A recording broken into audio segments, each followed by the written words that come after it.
Friends, welcome back. तो friends, अभी का वीडियो है the Kashmir files, real characters और उनकी रियल वीडियो क्लिप्स और फोटोज, ट्रेलर ब्रेकडाउन। अरे वाह!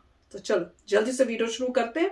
वीडियो शुरू करने से पहले अगर आप चैनल पर नए हो और आपने अभी तक सब्सक्राइब नहीं किया तो जल्दी से पहले सब्सक्राइब के बटन और बेल आइकन को क्लिक कर लो ताकि आपको हमारे सारे न्यू वीडियोस के नोटिफिकेशन मिल जाए जैसे हम अपलोड करें। अगर आपको वीडियो पसंद आता है प्लीज लाइक एंड शेयर। चलिए शुरू करते हैं। ओम नारायण नारायण नारायण नारायण। सभी मित्रों को राम राम। दोस्तों, आज 21 फरवरी को सुबह 11 बजे द कश्मीर फाइल्स का ट्रेलर रिलीज हुआ। ट्रेलर देखते ही मैं जिन भी भावनाओं में था बिल्कुल वैसे ही मैंने दोपहर को ही ट्रेलर रिव्यू अपलोड कर दिया था। अभी शाम के 7:30 बज रहे हैं और अभी भी मैं उस ट्रेलर से बाहर नहीं निकल पाया हूँ। दोपहर से ही मन में इतने इमोशंस, इतने विचार उठ रहे हैं कि उन सारे विचारों को मैं शब्दों में बांध ही नहीं पा रहा हूँ। मैं अपनी भावनाओं को कैसे व्यक्त करूँ मैं समझ ही नहीं पा रहा। दोपहर से मैंने कई बार वो ट्रेलर देखा, देखने की हिम्मत नहीं हो रही थी पर फिर भी देखा, क्योंकि कश्मीर हिंदुओं का जो नरसंहार हुआ, उनके साथ जो अन्याय अत्याचार की जो भयावह घटनाएं हम सुनते हैं उनमें से कौन सी घटनाओं का उल्लेख ट्रेलर में है, कौन से पात्र रियल लाइफ कैरेक्टर से इंस्पायर्ड है, वो मुझे देखना था। उसके बारे में आप सबके साथ में चर्चा करनी थी। इसी कारण से मैंने दोपहर से कई बार ट्रेलर देखा और हर बार ट्रेलर के अंत में जब वो बच्ची दुख से कहराती है, चीखती है ना, वो सीन अंदर से तोड़ देता है। चाहे कोई भी हो, किसी को भी वो सीन अंदर से तोड़ देगा। तो इतनी बार ट्रेलर देखने के बाद तो इतना तो विश्वास से कह सकता हूं कि विवेक अग्निहोत्री जी ने जितना हो सके उतना रियलिस्टिक वे में इस फिल्म को बनाया है। अब हम चर्चा करते हैं कि कौन सी भयावह घटनाओं का उल्लेख ट्रेलर में हमें देखने को मिलता है, या कौन से रियल लाइफ कैरेक्टर्स या आतंकवादियों के पात्र या आतंकवादियों से इंस्पायर्ड कैरेक्टर्स हमें इसमें देखने को मिलते हैं। उस पर हम चर्चा करते हैं। जैसे कि चिन्मय मंडलेकर जी का जो पात्र है वो बिट्टा कराते फारूक अहमद दारिस आतंकवादी से इंस्पायर्ड है। तो ऐसे कुछ आतंकवादियों के रियल लाइफ फुटेजेस वगैरह भी मैं इस वीडियो में आगे आपको दिखाने वाला हूँ। तो ये वीडियो प्लीज आप आखिर तक पूरा जरूर देखना। जो ऐसे आंख बंद होती है ना वैसे। सबसे पहले हम उस सीन की चर्चा करते हैं ट्रेलर के, जिसमें आपने देखा होगा एक टीन का डिब्बा है, चावल का कंटेनर है वो, जिस पर आतंकवादी बाहर से फायरिंग कर रहे हैं। और इसके अगले सीन में चिन्मय मंडलेकर, उनका जो पात्र है आतंकवादी का, वो अपने हाथ में खून से सने हुए चावल लेता है और किसी के सामने आगे करता है, खाने को बोलेगा। इस सीन के बारे में बात करते हैं। ये भयावह घटना बीके गंजू जी के साथ में हुई थी। आज से 2.5 वर्ष पहले सुनंदा वशिष्ठ जी ने अमेरिका की संसद में मानवाधिकार आयोग के सामने कश्मीरी हिंदुओं का जो नरसंहार हुआ, जो उनके साथ अन्याय अत्याचार हुए, उस संदर्भ में जो संबोधन किया था सुनंदा वशिष्ठ जी ने, उस संबोधन में उन्होंने बीके गंजू जी का उल्लेख किया था। अगर मैं उनके ही शब्दों में आपको बताऊं तो बीके गंजू जी एक युवा हिंदू इंजीनियर थे, युवा कश्मीरी हिंदू इंजीनियर थे, और आतंकवादी उन्हें किसी शिकारी की तरह हंट कर रहे थे। बीके गंजू जी अपने घर में चावल के कंटेनर में आकर छुप गए और वे बच जाते अगर उनके पड़ोसी आतंकवादियों को बीके गंजू जी की छुपने की जगह नहीं बताते। तो ये वही पड़ोसी थे जिन पर बीके गंजू जी ने विश्वास किया था, जिन पर कश्मीरी हिंदुओं ने विश्वास किया था। आतंकियों ने जब उन्हें पता चला वे कहाँ छुपे हुए हैं, वे आए और उन्हें अंधाधुंध फायरिंग करके बड़ी ही निर्ममता के साथ बीके गंजू जी की हत्या कर दी। और जो खून से सने हुए चावल थे वे बीके गंजू जी की पत्नी को उन्होंने जबरदस्ती खिलाए, और ये सब केवल और केवल बीके गंजू जी की फेथ के कारण हुआ। I am also the voice of young Kashmiri Hindu engineer who was hunted by terrorists, again for his faith. When terrorists came to kill him, he hid inside a rice container in his attic, and he would have been alive today had his location not been disclosed to the terrorists by his own neighbors. His neighbors he trusted, neighbors that we trusted. The terrorists shot him through the container and forced his wife to eat the blood-soaked rice. His name was B.K. Ganju. His crime, his faith. I speak for him today. इसके बाद trailer में हमें एक air force के अधिकारी दिखाई देते हैं। ये पात्र एयरफोर्स अधिकारी रवि खन्ना जी से प्रेरित है। 1990 में यासीन मलिक इस आतंकवादी ने एयरफोर्स अधिकारी रवि खन्ना जी की हत्या की थी। 30 वर्षों तक उनकी पत्नी न्याय मांगती रही, पर 2014 से पहले, मोदी सरकार आने से पहले, पिछली सरकारों ने यासीन मलिक को खुला छोड़ रखा था। वो किसी हीरो की तरह कश्मीर में घूमता था। 30 वर्षों तक उन्हें न्याय नहीं मिला। 30 वर्षों के बाद अभी 2 वर्ष पहले वीर गति को प्राप्त हुए रवि खन्ना जी की पत्नी को न्याय मिला। देश के एयरफोर्स अधिकारी की पत्नी को 30 साल के बाद इंसाफ मिलने का मौका आया है। 1990 में श्रीनगर में तैनात स्क्वाड्रन गवर्नमेंट जेकेएलएफ के चेयरमैन यासीन मलिक ने की। जम्मू कश्मीर पर राजनीति की रोटी सेकने वाले राजनीतिक दलों ने 30 साल तक मामले पर चुप्पी साधी रखी, लेकिन इस दौरान पूरी शिद्दत के साथ रवि खन्ना की पत्नी शालिनी इंसाफ की जंग में लगातार गवर्नमेंट इज द बेस्ट। साफ दिख रहा है यार। यासिन मलिक को अब मिलेगी अपने गुनाहों की सजा। मलिक और उसके साथियों ने श्रीनगर में शालिनी के पति स्क्वाड्रन लीडर रवि खन्ना समेत 4 एयरफोर्स जवानों की हत्या 25 जनवरी 1990 को कर दी थी, लेकिन इन 30 वर्षों में यासिन पर मुकदमा ही नहीं चल सका।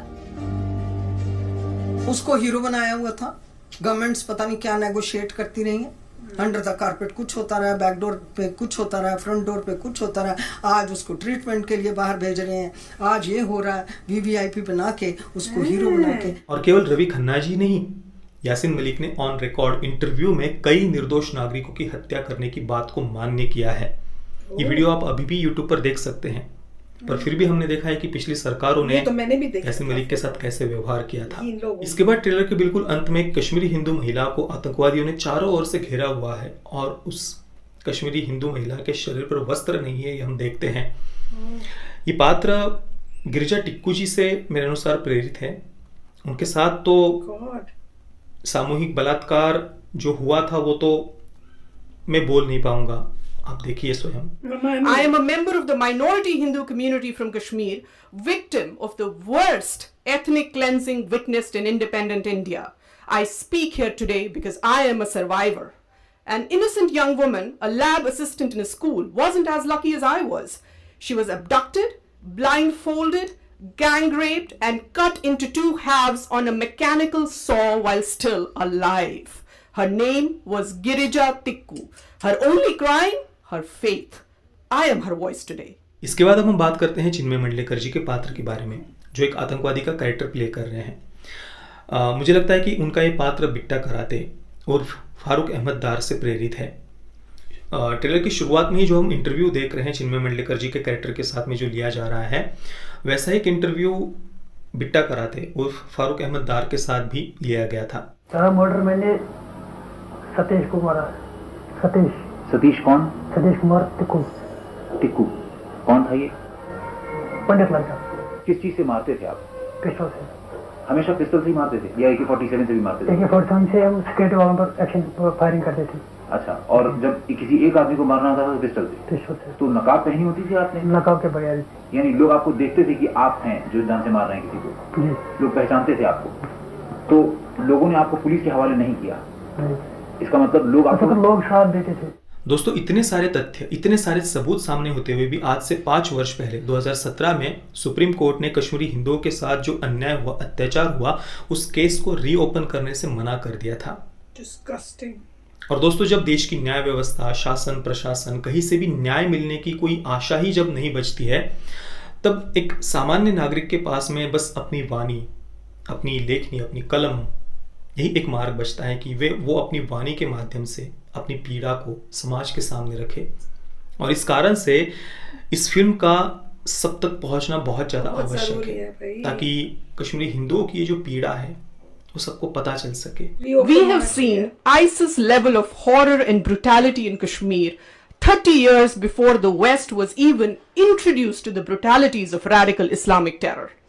I'm glad these hearings are happening today, because when my family and I lost our homes, our livelihood and our way of life, the world remained silent. Where were the advocates of human rights when my rights were taken away? Where were they on the night of 19th January 1990, when there were voices blaring from all mosques in Kashmir that they wanted Kashmir with Hindu women but without Hindu men? Where were the saviors of humanity when my feeble old grandfather stood with 2 kitchen knives and an old rusted axe, ready to kill my mother and I in order to save us from the much worse fate that awaited us if we landed in the hands of terrorists on the same fateful night? My people were given 3 choices: flee, convert, or die. Today, 30 years later, I'm still not welcome in my home in Kashmir. I am not allowed to follow my faith without fear. My house in Kashmir is illegally occupied, as those of other countless others in my community. Those that are not occupied have mostly been burned down or are ransacked. Thousands of our temples have been vandalized, desecrated, and lain in ruins. Every effort has been made to eradicate Hinduism from Kashmir. Today, Kashmir is home to only one religion. दोस्तों, ये video अगर आपको पसंद आया हो तो please video को like और शेयर ज़रूर करना। वीडियो देखने के लिए आप सभी मित्रों का बहुत बहुत धन्यवाद। जय श्री राम, वंदे मातरम। तो फ्रेंड्स, देख लो सच्चाई। इसको देख के इतनी शर्म आ रही थी और गुस्सा आ रहा था कि किन गवर्नमेंट को बना के रखा हुआ था हमने, जो इतनी मतलब मैं कहूंगी टेररिस्ट की तरह बिहेव कर रही है कि इंसाफ ही नहीं दिलवा रही। जहां पे और जो गंदे काम किए हुए टेररिस्ट है उनके साथ फोटो ही खिंचवा रही है, उनको वीआईपी ट्रीटमेंट दे रही हैं। देखो तो सही। और हम लोग, मुझे तो इस बात पे हैरानी हो रही है कि हम पब्लिक ये सब देख रही हैं, हमने खुद नहीं कुछ एक्शंस लिए। How could we do that? हमने क्यों नहीं आवाज उठा के उस गवर्नमेंट को, उन लोगों को हटाया कि this is not acceptable? Power तो हमारे हाथ में थी। पर एनीवे, उस बात के बाद जब इन्होंने ये बताया कि जब मोदी गवर्नमेंट आई है तो उनको इंसाफ मिला है, मैंने कहा वाओ, कोई कैसे बोल सकता है। 370 हटाया, वहां पे अब कोशिश हो रही है कि सब कुछ अच्छा हो, डेवलपमेंट हो, और अब कश्मीरी पंडित जो है वापस जाके वहां सेटल हो सके। कोई उस गवर्नमेंट के अगेंस्ट कैसे बोल सकता है? मैं समझ में नहीं आती कि उनकी मेंटालिटी हो क्या सकती है। ये सब देखने के बाद भी कोई कैसे बोल सकता है? ओह माय गॉड, दिस देखा नहीं जा रहा था। मतलब पहली पॉइंट ये है कि जब भी इस टाइप की एक्टिविटीज होती हैं, जैसे पार्टीशन के समय भी ऐसा हुआ था, और अभी उसमें फ़र्क ये था कि एटलीस्ट कंट्रीज डिवाइड हो गई थी, तो दूसरी कंट्री से यहाँ पे अपनी कंट्री में ही लोगों को एक जगह छोड़ के दूसरा आना पड़ रहा है। तो इसमें बैड एलिमेंट्स जो होते हैं वो फ़ायदा उठाते हैं। इसमें ये जो असल में भगवान का बंदा है, किसी भी रिलीजन का बंदा है, वो ऐसा नहीं करेगा। ये बुरे इंसान हैं जो कार्य कर रहे हैं, और जिसने बुरा कार्य किया है उसको इंक्लूडिंग द नेबर, मतलब तो वो जो नेबर भी बुरा था, इतना गंदा, जो लोग आके तुम जिसके साथ रहे हो कंटेनर में उसको शूट करते हैं, वो गलत काम कर रहे हैं। जो नेबर है वो गलत काम कर रहा है। गंदा तो वो था, कुछ बर्बाद, मतलब आप कह सकते हैं बुरे एलिमेंट्स थे उस जगह पर। चाहे नेबर को कोई भी रीजन हो, उसने बुरा कार्य किया, जिसने मारा उसने बुरा कार्य किया, तो ये सारे लोग जो हैं बुरे थे, और क्योंकि वो बुरे लोग थे उन्होंने बुरे कार्य किए हैं, इस कॉन्फ्लिक्ट का फ़ायदा उठाया और ये सब कार्य किए। और दुख की बात यही है कि गवर्नमेंट ने इसको ठीक तरह से हैंडल नहीं किया, और अच्छी बात यह है कि मोदी जी की गवर्नमेंट जो है इसको अच्छी तरह से हैंडल कर रही है। और इसमें अगर वाकई ही कुछ चाहिए तो देखिए किस तरीके से योगी जी ने यूपी को साफ किया है।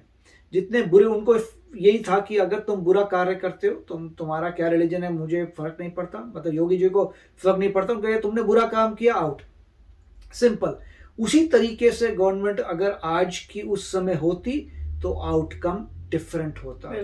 इमीडिएटली गवर्नमेंट फोर्सेस जाती और बुरे लोगों को पकड़ के उनका बाय बाय की जाती। अगर गवर्नमेंट स्ट्रांग होती, वो कहती यार तुम हमारी ही कंट्री में हमारे ही सिटीजन को बोल रहे हो एक जगह से दूसरी जगह, ऐसे कैसे हो सकता है? वो तो पॉसिबल नहीं है। अगर जो कर रहा है वो बुरा एलिमेंट है, उसके वो इंसान ही बुरा है, उसके लिए जानी चाहिए थी और करना चाहिए था। और कुछ लोग ऐसे भी होते हैं जिनको ब्रेन वॉश किया जाता है, ब्रेन वॉश हो जाता है अपनी कम्युनिटी के साथ। मगर अगर आपने कर्मा बुरा किया तो आप बुरे हैं, सिंपल एज दैट। कोई अगर आपने बुरा कर्मा किया है या आपने किसी को हेल्प की जो बुरा कर्मा करने वाला है और आपकी वजह से बुरा कर्मा हुआ, तो आप रिस्पॉन्सिबल हैं, और अल्टीमेटली भगवान के सामने आपको इसका आंसर करना पड़ेगा। और यहाँ पे आंसर मिलेगा अच्छी गवर्नमेंट से, जो अब थैंकफुली आ गई है। अच्छा वीडियो था। मैं तो ये सोच रही हूँ कि जिस नेबर ने ऐसे पॉइंट किया था, क्या उसको पकड़ के कुछ किया गया, उसको पनिशमेंट दी कि नहीं? मैं तो ये सोचूं वो रातों को सोता कैसे हो। हाँ देखिए, गवर्नमेंट जो लॉ थोड़ा कॉम्प्लिकेटेड होता है, और वो प्रूफ करना कि नेबर ने बताया नहीं बताना, वो सब चीजें बड़ी कॉम्प्लिकेटेड होती हैं। परंतु जिसने एक्शन किया वो तो बुरा तो था ही, पर जिसने ये बताया वो भी जिसकी वजह से वो इतना गंदा कि जिसके साथ पड़ोसी, तुम सोच सकते हो किसी पड़ोसी को इतनी तुमसे दुश्मनी या हेट्रेड हो कि तुम उसको ऐसे पॉइंट करके बताओ, पता है कि वो कुछ गंदा ही करेंगे, कुछ छोड़ेंगे थोड़ी, कोई जो आके तुम उनको मारने लगे। ऐसे इंसान को तो अपनी इस हरकत के बाद मेंटल हो जाना चाहिए कि मैंने ये कर क्या दिया, मैंने इतना बड़ा पाप कैसे कर दिया। मैं तो ये सोचू कोई और हो वो तो पागल हो जाएगा। पर डेफिनेटली मूवी देखने वाली है, जरूर देखनी चाहिए। मुझे पता है मैं रो रो के पागल हो जाऊंगी, पर देखना बनता है। तो चलो फ्रेंड्स, चलते हैं, मिलेंगे नेक्स्ट वीडियो में बहुत ही जल्द। Till then please take care and bye bye. तो अगर आप मेरे इस चैनल पे नए हो तो जल्दी से सब्सक्राइब के बटन को हिट करो और बेल आइकन को क्लिक करो, ताकि आपको मेरा जब नया वीडियो मैं लगाऊं आपको उसके बारे में जल्दी से पता चल जाए।